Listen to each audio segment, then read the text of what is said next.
2024 সালের শুরুতে একটি বিতর্কিত নির্বাচন ক্ষমতা গ্রহণের 6 মাসের মাথায় পতন ঘটায় আওয়ামী লীগ সরকারের। গণ আন্দোলনের মুখে গত 5ই আগস্ট ভারতে পালাতে হয় শেখ হাসিনাকে।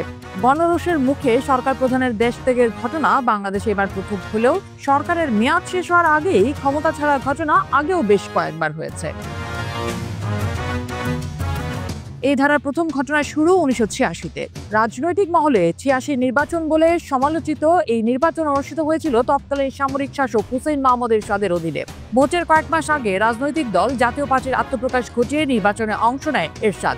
জয় দাবি করে 153টি আসনে। নির্বাচনে আওয়ামী লীগ ও জামাতে ইসলামী অংশ নিলেও বর্জন করেছিল বিএনপি। ভোটে জামাতে ইসলামী 10টি এবং আওয়ামী লীগ 76টি আসন পেলে কারচুপির অভিযোগে সেই নির্বাচন বর্জন করে আওয়ামী লীগ।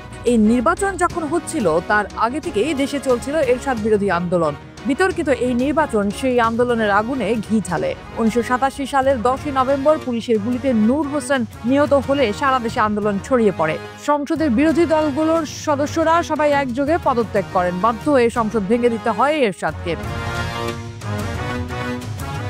এরপর আসে 1988 নির্বাচন। চতুর্থ সংসদ নির্বাচনে জাতীয় পার্টি সহ 6টি দল অংশ নিলেও নির্বাচনের বাইরের দলগুলোর মাঝে গড়ে উঠতে থাকে ঐক্য। আওয়ামী লীগের নেতৃত্বাধীন 8 দলীয় জোট, বিএনপি নেতৃত্বাধীন 7 দলীয় জোট এবং বাম ঘরানার দলগুলোর সমন্বয়ে 5 দলীয় জোট গড়ে ওঠে। এই 3 জোটের রূপরেখা বদলে দেয় ইতিহাস। লাগাতার আন্দোলনের মুখে 2 বছর 7 মাসের মাথায় ক্ষমতা ছাড়তে হয় এরশাদকে।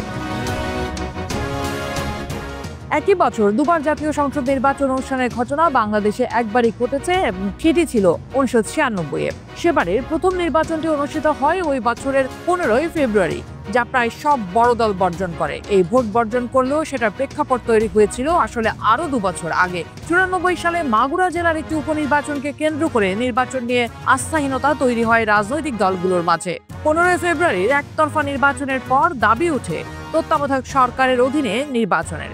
শুরু হয় আবারও আন্দোলন। আওয়ামী লীগ টানা 108 ঘন্টার অসহযোগ আন্দোলনের ডাক দেয়, যাতে সংঘর্ষ সহিংসতায় সারা দেশ কার্যত অচল হয়ে পড়ে।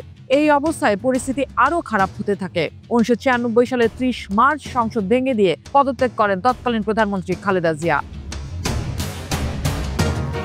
সর্বশেষ বিতর্কিত নির্বাচনটি ছিল আওয়ামী লীগের অধীনে 2024-এর 7ই জানুয়ারি। তত্ত্বাবধায়ক সরকারের অধীনে 2009 সালে জয়ী হওয়ার পর তাদের অধীনে পরের 3টি জাতীয় নির্বাচন ব্যাপক বিতর্কের জন্ম দেয়। তবে সব বিতর্ক ছাড়িয়ে যায় 2024-এর নির্বাচন।